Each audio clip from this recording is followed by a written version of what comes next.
I'm not in the picture. Okay, this is awesome. Okay. Toby, can you please introduce yourself and tell briefly about yourself and your background? Yeah, my name is Tobias Mapesi. I'm a trainer and consultant for the last 20 years. I'm mostly involved in governance issues and economic development for communities in Tanzania. I've had experiences in training women empowerment, both in governance and economic development. And I came to attend workshops here as part of people who are involved in governance issues, and particularly in the area of climate change, marginalization, and sustainable development. Sure. What is it that you have done as a consultant? You have a lot of experience for many, many years, and you have been training and consulting abroad as well, up to Netherlands, and you have visited even Helsinki. So what is it that is close to your heart as a development practitioner? As I said earlier, my concentration is in two areas: governance and economic development. I believe that the two are compulsory parts in bringing about the real development to the people. And my target is the rural poor and the marginalized groups, especially the women. And I've managed, of course, to train, to empower women. Some of them have managed to become politicians, others as ministers and other high posts in the government through the empowerment of women as marginalized groups. I've also managed to enable communities start various economic development activities using very simple methods, using little investment capital and technologies which are simple to use even in the rural areas. So these are many numerous in Tanzania and elsewhere. I've heard you using the word double standards many times during this workshop. Why did women's rights and empowering women in politics and economic wise, why did it become an important issue for you personally? Well, we know all that in Africa, and I believe in many parts of the world, men were dominating everything. The decision-making powers were basically in the hands of men. So laws, procedures, even traditions were all somehow favoring men. Now we are trying to work on rectifying this situation. So where the beneficiary is the man, normally he would like to make sure things work in favor of himself. So that's where sometimes some double standards come in, because someone behaves in a certain direction because he thinks he can benefit, and refuses something because he thinks it's not personally going to benefit, even if it is important for the community in general. So we have to go around these things and make sure they are straightened up. Has there been any change during your work life or your career? You have been doing this over 20 years, right? Yes.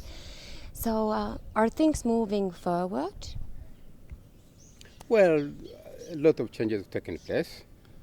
The most recent one I can say is making communities who were dependent on illegal economic activities to start legal economic activities, and actually they are now examples to other communities.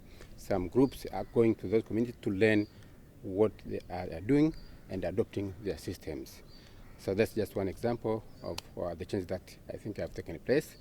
And the others, of course, I was said earlier, is trying to convince, to empower women who earlier thought that they are inferior to men, they cannot lead. Now we have tried to sensitize those women. They've come out, gained confidence, and started running for political positions, which earlier they couldn't have done. Right, and you mentioned also earlier that someone some women from your training and classes have actually become ministers and parliamentarians since. So there must have been something happened, right? Actually, we through an NGO called Hansel Foundation, this is a German NGO, we got a funding in an organization called the Center for Governance and Economic Development. So we started a program which was mainly to develop, to empower these women. It is a program taking almost 1 year, and it was being conducted in phases. So we are training them and giving them confidence on gender issues, management principles, and even in campaigning for running for political posts.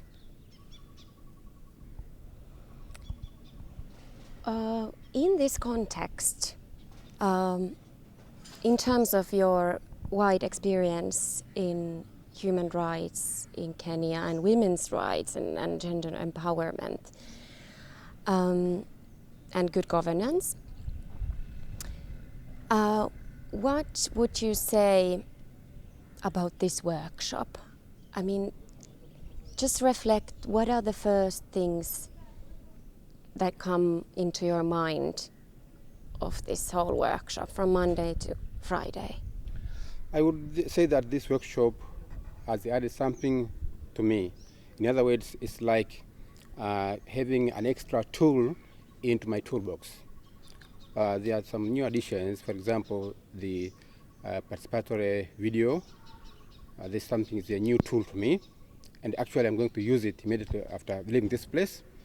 I'll convince the community, I'll take the community which I'm working with to take video recordings of the activities for learning purposes, so that some other people can learn from them. So I'll be doing two things in one. The community there will be learning to use the video technology.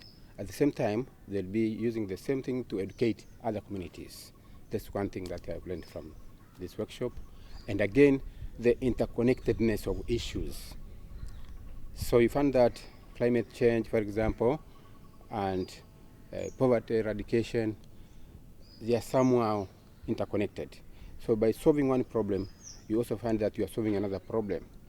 So by initiating, for example, beekeeping, you are conserving the environment, you are solving a climate change problem. At the same time, you are creating incomes for the people who are doing the beekeeping. So this kind of interconnectedness is what you say is a new gain for me.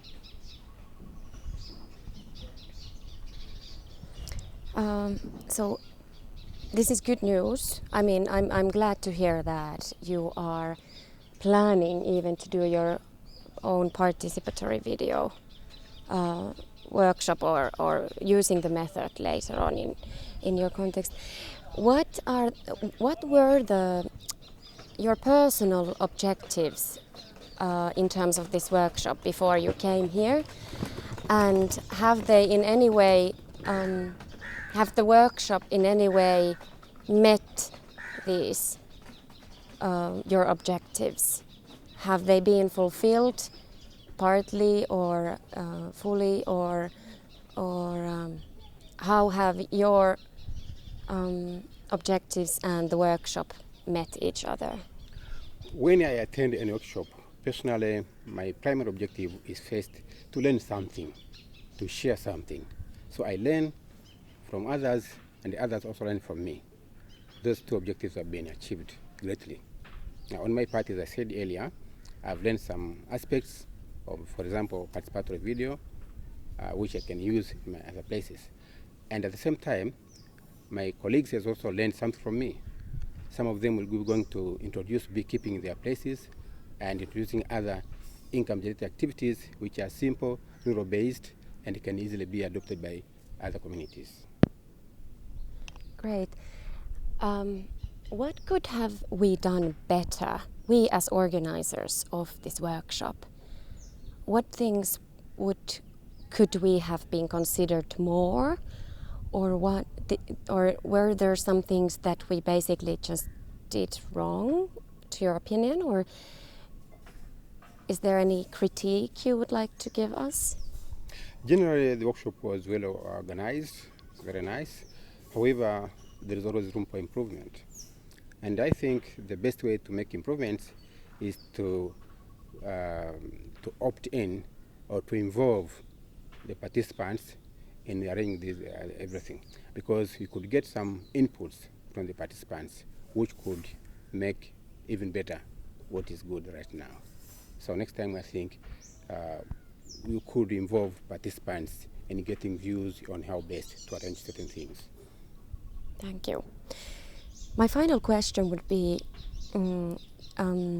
you as a citizen and activist coming from Tanzania, if you could change one single thing in your society, what would that be? Well, that's a difficult question because there are so many things that I think are not properly going well.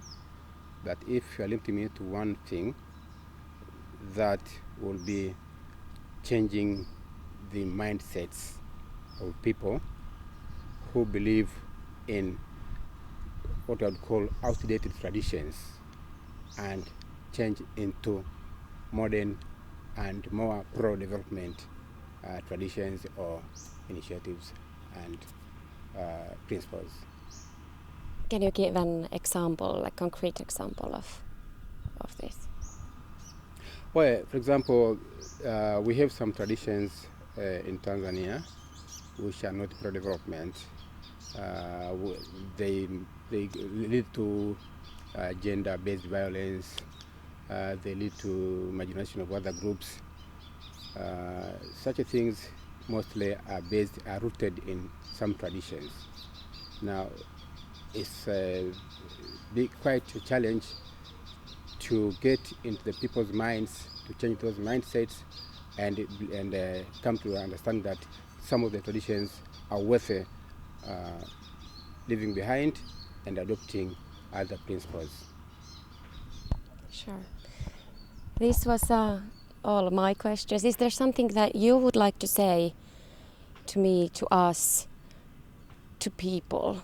I mean, is there something relevant that I haven't asked you, but you would still like to bring up? Maybe the way forward. We are in Tanzania, you are coming from Europe. The other thing that we can cooperate, we can do together, and I think we can have a kind of networking, a kind of continuous learning from one another on a horizontal scale, so that we can always learn from you and also you learning from us for the betterment of everybody. Thank you so much, Toby. Thank you.